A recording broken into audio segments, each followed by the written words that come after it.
Unë fola për rënjët e krizës, nuk është se shkova aq thellë kot, sepse mendoj që kjo ka ndikim. Pra janë dy vizionet ndryshme të cilat përplasen. Sigurisht llogaritë elektorale aty janë të rëndësishme dhe Kurti vetvendosja e ka kaluar mirë të valën antiserbe në Kosovë. Frustrimin e shqiptarëve me idenë e një Kosove e cila nuk është krejtësisht e shqiptarëve, edhe duhet ta ndajnë pra edhe me serbët. Edhe që duhet merren vesh për çdo gjë me Serbinë, për punët e tyre të brendshme, që është një paradoks, pa diskutim.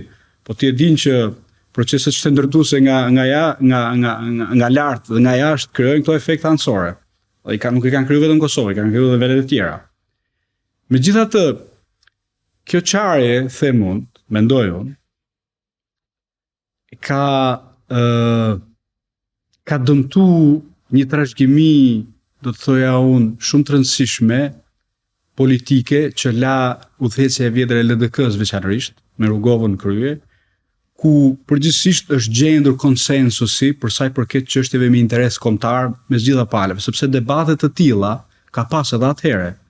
Ju dini shumë mirë, mes LDK-s dhe UÇK-s, po edhe brenda vet UÇK-s, edhe brenda vet LDK-s, pra si duhet t'i qaseshin shqiptarët marrëdhënies me Serbinë edhe procesit të shtetit, të ndërtimit të shtetit dhe shpalljes pavarësisë. Ka pas mendime të ndryshme. Megjithatë, unë mendoj që leadershipi demokratik, shumë i hapur, konsensual i Rugovës la një trashëgimi të mirë. Dhe ju besoj e mbani mend që edhe Hashim Thaçi në një farë mënyre ka ndërtuar disa qeveri koalicioni me LDK-n, apo jo? Edhe u morën vesh për tema të mëdha. Mendoj që tani me ardhen pushtet të vetvendosjes, e cila ka një qëndrim më refraktare, më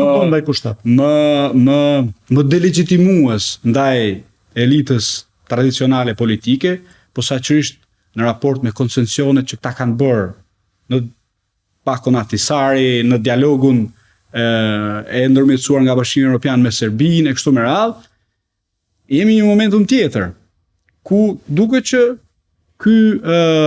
kjo trashëgimi e shëndetshme demokratike po gryhet. Dhe shiko se si është e pamundur, pothuajse një vit e gjys janë mbajtur 3 palë zgjedhje dhe është e vështirë që palët të gjejnë një dakordsi për të formuar institucionet edhe për të pasur një president konsensual. Mendoj që retorika përqarëse e vetvendosjes ka kontribuar këtë, pavarësisht se në shumë nga tezat e tij zoti Kurti është i saktë, pra në ekzaminim ai është i saktë. Është i saktë kur thotë që Bako Ahtisaari e la litarin jashtë, edhe la shumë probleme. Është i saktë Kosovë. Është i saktë kur flet për dialogun si një proces i cili në vend që të normalizonte marrëdhëniet mes Kosovës dhe Serbisë, normalizoi marrëdhëniet e Serbisë me Perëndimin.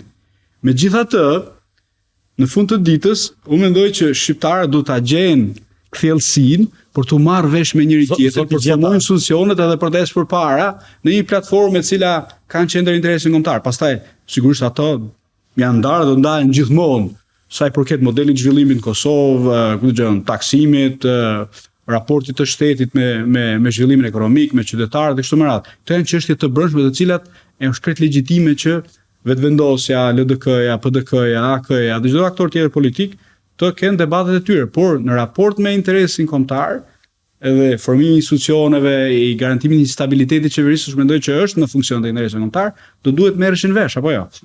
Zoti Kurti nuk është analist politik, dhe natyrisht nuk është as studius politolog i cili mban një qasje normative. Zoti Kurti është një politikan mbi të gjitha, dhe e them këtë gjë sepse ka ndodhur 2 zhvillime të fundit. Një zhvillimi i Departamentit të Shtetit të Shtetit Bashkuar të Amerikës, i cili thotë që do heqin dorë nga qasjet shtetformuese në Ballkanin Perëndimor, dhe marrëdhëniet do jenë transaksionale, gjë e cila afekton Kosovën ndoshta më shumë se çdo vend tjetër bashkë me Bosnjën Hercegovinën. Dhe zhvillimi i dytë është që zoti Kurti ka i dorë ato parime ku mbështet hapur lëvizjen vlen, fjala bie në Maqedoninë e Veriut, e cila duket se nuk ka bërë ndonjë përpjekje titanike për të akomoduar kërkesat e drejta të protestuesve student në Maqedoninë e Veriut, përkundrazi ka lënë të zhgënjur një pjesë të mirë të faktorit atje, apo me ndërhyrjet e tij, paktën sipas zotit Rama apo sipas Partisë Socialiste në pushtet Shqipëri, ku është akuzuar për ndërhyrje në punët e brendshme. Pra, në ndryshim nga kartat e sovranitetit që ai përdor në rastin e Kosovës. Pra, është kjo një qasje me dy standarde, zotit Kurti, është një mos kuptimi i realiteteve të reja gjeopolitike, apo është thjesht një sjellje si një politikan tipik pavarësisht narrativës që ai përdor? Mendoj që është krejt brenda logjikës normale të marrjes dhe ruajtjes pushtetit.